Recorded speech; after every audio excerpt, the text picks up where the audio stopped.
Alors j'ai pris beaucoup de plaisir à découvrir Pikmin 3 puisque j'étais fan des deux premiers épisodes sur GameCube et première chose, on n'est pas dépaysé, hein, le gameplay n'a pas forcément évolué. On dirige toujours une troupe de Pikmin avec le capitaine Olimar, sachant qu'il y aura d'autres héros qui seront disponibles au cours de l'aventure. Mais bon, là c'était avec lui. On a également de nouveaux mouvements qui permettent de rouler, de faire des roulés-boulés pour esquiver les ennemis et aller plus vite. C'est vrai que c'est plutôt agréable et bien pensé au final. Alors on peut soit jouer avec la Wiimote de manière entre guillemets classique ou alors avec le gamepad. Alors avec le gamepad, eh bien, on reprend les contrôles avec le stick analogique pour bouger.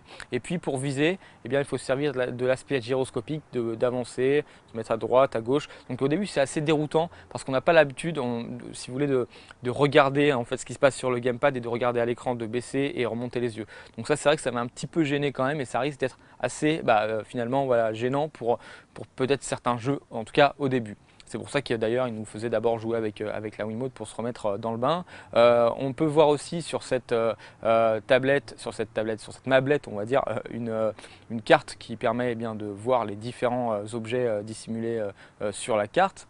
Ensuite, donc, on a découvert un nouveau mode qui s'apparente à un team trial en fait, où il faut récupérer un maximum de fruits, faire un maximum de points en un temps donné. On a donc découvert une nouvelle race de Pikmin façon bloc de béton qui nous permet de pouvoir passer sur des décors bien particuliers. Donc ils sont beaucoup plus costauds, ils peuvent les défoncer. En revanche, c'est vrai qu'en combat, ils sont moins forts. Donc voilà, ça risque d'ajouter de la variété puisqu'on aura au-delà de ça d'autres races disponibles également qui viendront donc ajouter on va dire de la diversité dans les actions, ce qu'on pouvait reprocher un peu aux deux précédents Pikmin.